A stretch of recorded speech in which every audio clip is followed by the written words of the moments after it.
मैं कहा $5,000 कमाता है, फिर बोला $4,000 खर्च कर देता है। मैंने कहा भाई एक मजदूर $5,000 कमाता है, $4,000 खर्च कर देता है, काहे पे कर देता है? बोला हमारा सरकार ये नहीं पूछता है। तो मैं कहा ये कौन सी बड़ी बात है, अब मुझे समझ के बताना।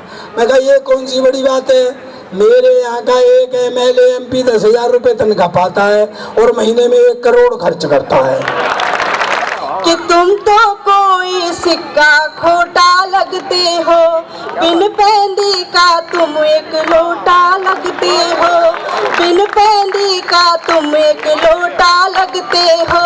उम्र तुम्हारी राम नाम है जपने की, उम्र तुम्हारी राम नाम है जपने की, पर हरकत से अनूप जलोटा।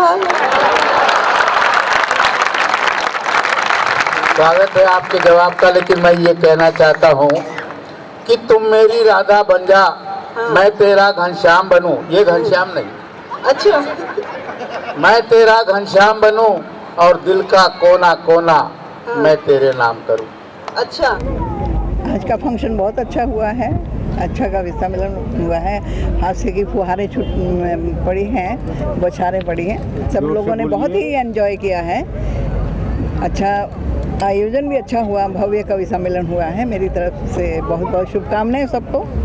एमएनएस के बारे में क्या कहना है? सोशल जो एसोसिएशन है हरियाणा का, एक तरह से मतलब पहले तो नहीं कह सकते, मतलब बहुत कम इवेंट होते हैं, रेयर इवेंट होते हैं। इस इवेंट के बारे में क्या हमारे लिए तो पहले ही है ये यहाँ पर रोडपाली में जो इतना भव्य इन्होंने करवाया है, उसके लिए इन लोगों को बहुत बहुत धन्यवाद, इनके आभारी हैं। हम लोगों को अवसर दिया है इन्होंने यहाँ पर कवि सम्मेलन करने के लिए, अपनी कविताओं को लोगों तक पहुँचाने के लिए। हमारे संदेश जो पहुँचे हैं, कम से कम उनसे उनको कुछ तो लाभ मिलेगा, समाज में कुछ तो सुधार होगा, हम यही कामना करते हैं। कितना मज़ा है आज के इवेंट की बात करें? मज़ा तो श्रोताओं की तालियां देखकर आप अंदाज़ा लगा सकते हैं। कार्यक्रम शुरू से लेकर अंत तक एक उत्सव सा लगता रहा, यदि आप देखें तो। मैं इस कार्यक्रम के लिए बहुत बहुत बधाई देना चाहूँगी एमिनेंस सोशल एसोसिएशन को, जिन्होंने सुंदर और शानदार कार्यक्रम आयोजित किया। यहाँ जो जितनी संख्या में लोगों ने सुना और जिस मन से सुना, वो वाकई में काबिल तारीफ़ था। मैं देखते हैं आजकल के मंचों पे बहुत सारे कार्यक्रम रहते हैं, कहीं शीला की जवानी, कहीं मुन्नी बदनाम हुई, तो कहीं सपना चौधरी, इन जैसे कलाकारों को मंच पे नचाया जाता है, उनका आनंद लिया जाता है। लेकिन आज भी साहित्य को सुनने वाले लोग बैठे हैं, ये हमने इस आंगन में देखा। तब मैं सम्मान से 4 पंक्तियाँ पढ़ना चाहती हूँ और मैं कहना चाहती हूँ कि इन्हीं की पंक्तियाँ हैं वो मुझे याद आती हैं कि नए कमरे में अब चीज़ें पुरानी कौन रखता है, नए कमरे में अब चीज़ें पुरानी कौन रखता है, परिंदों के लिए कुंडे में पानी कौन रखता है, कि आप हैं जो संभाले हैं इस विरासत को, आप हैं जो संभाले हैं इस विरासत को, वरना सलीके से बुजुर्गों की निशानी कौन रखता है। बढ़िया फंक्शन सभी ने कहा है। सबसे बड़ा मुझे ये लगता है ये कि आज जब हम दिन में मोबाइल में रहते, पड़ोस में क्या हो रहा पता नहीं है, एक साथ जमा होना ये बहुत बड़ी कविता है। एक दूसरे से परिचय, तो कई ऐसे लोग को मिले मुझे, वो क्या हम महीनों भर के बाद एक शहर में रह के, एक मोहल्ले में रह के नहीं मिलते हैं। तो जो साहित्यिक फंक्शन है उसका सबसे बड़ा उद्देश्य होगा इस बहाने हम एक साथ इकट्ठे हों। नहीं तो आजकल कोई नहीं मिलता किसी से, अपने अपने ख्वाब में अलग घूमते रहते हैं। कोई भी कवि सम्मेलन या कोई भी धार्मिक फंक्शन हो, यदि हम मिलते रहेंगे तो ज़िंदगी चलती रहेंगी। नहीं तो क्या हो जाए अलग अलग रहा। जो मैं एक बात कहना चाहता हूँ, हम ये कहते हैं कि आदमी ने मोबाइल ने आदमी को मशीन बना दिया, ये बात गलत है। आदमी पहले मशीन बना, बाद में मोबाइल का आविष्कार हुआ। आरएसएस का एक प्रोग्राम था, उसमें मैं गया हुआ था और गीतेश जी ने ऐसे ही किसी ने मिलाया था कि ये मेरे गुरुजी है। तो इनको पता नहीं क्या मेरे साथ बात करने का अनुभव हुआ कि शर्मा जी से कुछ शेयर किया जाए। तो ये बोले बेटा मेरे को आपसे कुछ बात करना है। तो उन्होंने एक बोला छोटा प्रोग्राम करना है। तो मैं बोला अंकल जी छोटा क्यों करते हैं, हम बहुत बड़ा प्रोग्राम करेंगे। तो एक शुरुआत है, आगे और क्या क्या इवेंट करने वाले हैं आप लोग? सर ये जो प्रोग्राम था ना, पहले मैं ये बताऊंगी, ये हरियाणा से अकेले का नहीं था, ये महाराष्ट्र में हमारी एक आर्थिक राजधानी है मुंबई, और महाराष्ट्र ने हमें खाने को दिया है, तो उसकी बदौलत हम इस मुकाम तक पहुंच पाए। और ये किसी एक राज्य से सिमट के साहित्य अपना किसी का गुलाम नहीं हो सकता है, ये सभी पूरे भारतवर्ष के हिंदुस्तानियों को मिलने के बाद ये एक साहित्य उजागर हुआ है। तो मैं ये चाहता हूँ कि किसी एक राज्य को दर्जा न दे के पूरे भारत का और पूरी पब्लिक का और ये वर्ल्ड के अंदर फैले, वो मैं चाहूँगा जी। प्रोग्राम से आपको क्या प्रेरणा मिली? सर प्रेरणा तो मेरी ये मिली है कि बच्चों को ना, छोटे छोटे बच्चों को इस साहित्य के बारे में पता नहीं था कि हास्य कवि खाली हम बताते थे कि भी ये होता है, तो आज उनको ये पता चला है कि ये भी एक मंच है, साहित्य मंच है, कवियों का मंच है, उसको उनको पता चला है। और आगे मेरे को लगता है कि आगे आने वाले दिनों में हम एक से एक कवियों के ये आयोजन देखेंगे मुंबई, पूरे महाराष्ट्र। मैं ये कहूँगा कि ज़रूरत बताता हूँ, शर्मा साहब से मेरी RSS के कार्यक्रम में भेंट हुई और मैंने बोला साहब एक ऐसा कार्यक्रम हमको करना है, तो शर्मा जी ने पूछा कितना पैसा लगेगा, मतलब भैया 50-60 हज़ार रुपया। तो बोला नहीं गीतेश जी इससे बड़ा करेंगे, और वो अभी लाखों तक 10 लाख तक पहुँचे हैं। तो सबसे बड़ी तो मैं शर्मा साहब को, हमारे जो है विद्यानंद जी को, कुमार विद्यानंद जी को और महेश को बधाई देना चाहता हूँ कि उन्होंने इस कार्यक्रम को साकार रूप दिया। और ये कार्यक्रम इसलिए ज़रूरी है, हम 35 साल से मंचों पे है, देश विदेश जाते हैं, लेकिन ये विदेश में भी लोग रहकर इन कार्यक्रमों को करवाते हैं जो भारतीय विदेश में है, तो उसकी आप महत्व उसका आप सोच लीजिए कि कितना होगा। आज का कार्यक्रम अति सुंदर रहा और 4 परमाणु बम यहाँ पे उपस्थित थे और तालियां ही तालियां थी, हंसी ही हंसी थी, ठाके ही ठाके थे। तो शायद अब हम इसको बंद नहीं करेंगे और इसको आगे बढ़ाएंगे। ये कार्यक्रम बहुत ज़रूरी है। वजह क्या है कि जो कवि लिखता है वो अपने चुटकुले व्यंगों से, चुटकुले हास्य से एक संदेश देता है, एक मैसेज देता है जनता को, और वो फलीभूत होता है। इसलिए मैं चाहता हूँ कि ये कार्यक्रम होता रहे और शर्मा जी जैसे महान देवता जैसा आदमी हमें मिला है, हमारे लिए उनका आशीर्वाद है, कलाकारों के लिए आशीर्वाद है। ईश्वर उनको लंबी उम्र दे।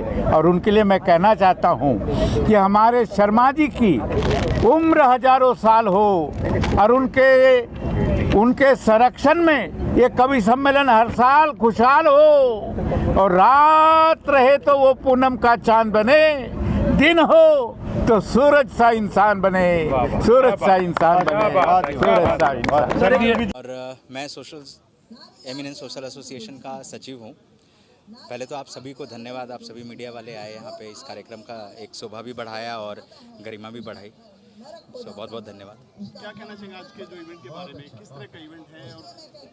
और ये इनफैक्ट आज की जो इवेंट है जिसकी ऑर्गेनाइज हमने करी हुई है अंडर एमिनेंस सोशल एसोसिएशन के तरफ से, जिसके अध्यक्ष हैं श्री राजेंद्र शर्मा जी, सचिव मैं हूँ कुमार विद्यानंद, और हमारे ट्रेजरर हैं मंगेश केलकर जी। ये प्रोग्राम अपने आप में एक पहला प्रोग्राम है, अनूठा प्रोग्राम है, ख़ास करके नवी मुंबई के लिए। ये पहली बार हो रहा है जब हम इतने बड़े दिग्गजों को, जो कवि लोग हैं, हमारे हास्य कवि लोग हैं, उनको हम एक साथ मंच पे ला पाए। ख़ास करके हम बहुत बहुत दिल से धन्यवाद देते हैं हमारे प्रख्यात कवि जो मिस्टर सुरेंद्र शर्मा जी, एक पद्मश्री से सम्मानित हैं। अपने बिजी शेड्यूल से उन्होंने अपने लिए, हमारे लिए समय निकाला और इस मंच पे आए। साथ में पूरी टीम जो काव्य हास्य कवि से रिलेटेड जितनी भी टीम है वो सभी यहाँ पे आए और अपनी काफ़ी बेहतरीन पेशकश कर रहे हैं। तो मेरे ख्याल से सभी लोगों के लिए भी एक अनूठा अनुभव है और एक प्यारा अनुभव है। सर आने और कौन है मेहमानों की अगर बात करें? जैसा कि आप बैनर में देख सकते हैं कि हमारे जो इम्पोर्टेंट सदस्यों में से एक गीतेश गीत जी हैं जो इस पूरे प्रोग्राम का संचालन कर रहे हैं। वो अपने आप में एक बड़े हस्ती हैं और भारत सरकार द्वारा कई सम्मान से सम्मानित किए हुए भी हैं। साथ में घनश्याम अग्रवाल जी हैं जो आए हैं हमारे बीच में। एक इम्पॉर्टेंट हस्ती वापस से हैं हमारे साथ में, प्रताप फौजदार साहब जो इस मंच पे विराजमान हैं। हमारे साथ 2 कवियत्री भी हैं, रजनी मैडम जी और अपने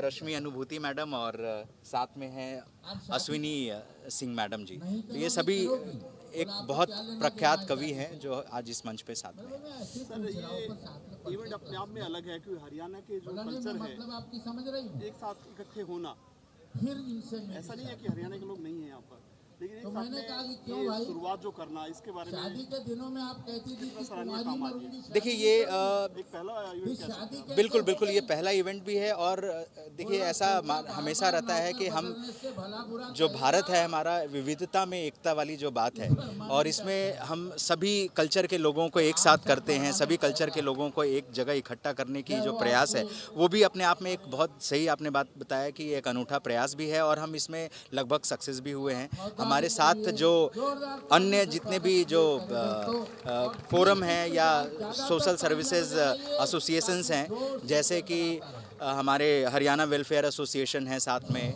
श्री चित्रगुप्त समाज वेलफेयर एसोसिएशन पनवेल का वो हमारे साथ में है। फिर हमारे साथ में दादा साहब फाल्के मेमोरियल फाउंडेशन जो मुंबई की फाउंडेशन है वो हमारे साथ में है। मेरा नाम मंगेश कानकेकर, मैं एमिनेंस सोशल एसोसिएशन का ट्रेजरर हूँ। और सर ये किस तरह का एसोसिएशन है और आज इसका जो इवेंट है पहली बार इसका इवेंट हो रहा है, क्या कहना चाहोगे इसके बारे में? ये तो पहली बार ही हुआ है रोडपाली में, नवी मुंबई में हम लोग ने किया हुआ है। इसके पहले भी हम लोग छोटे छोटे प्रोग्राम किए थे। कुमार जी के बारे में क्या कहना चाहिए? कुमार जी बहुत बढ़िया हमारे एमिनेंस सोशल एसोसिएशन के है। उन्होंने ये मैक्सिमम जो भी प्रोग्राम डिज़ाइन किया है वो कुमार जी ने किया, और अपने राजेंद्र शर्मा जी है उनका भी हमारे ऊपर आशीर्वाद था, उस हिसाब से हम लोग नहीं किया हुआ। Thank you sir.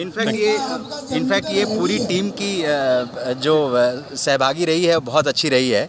और आपने एक सवाल जैसे पूछा था कि एमिनेंस सोशल एसोसिएशन किन किन और कार्यों में व्यस्त है, तो हमने ये शुरू किया था अंडर प्रिविलेज जितने भी हमारे बच्चे हैं खास करके उनके लिए हमने ये अपना फाउंडेशन शुरू किया था। और कोविड के टाइम पे इस तरह की विपदा आई और लोग बहुत ज़्यादा मतलब परेशान थे, चाहे वो फिनेंशियली हो, हेल्थ वाइज हो, तो ये एक हमारे लिए भी सुनहरा मौका था कि हम आज लोगों को हंसने हंसाने का एक ज़रिया बन रहे हैं।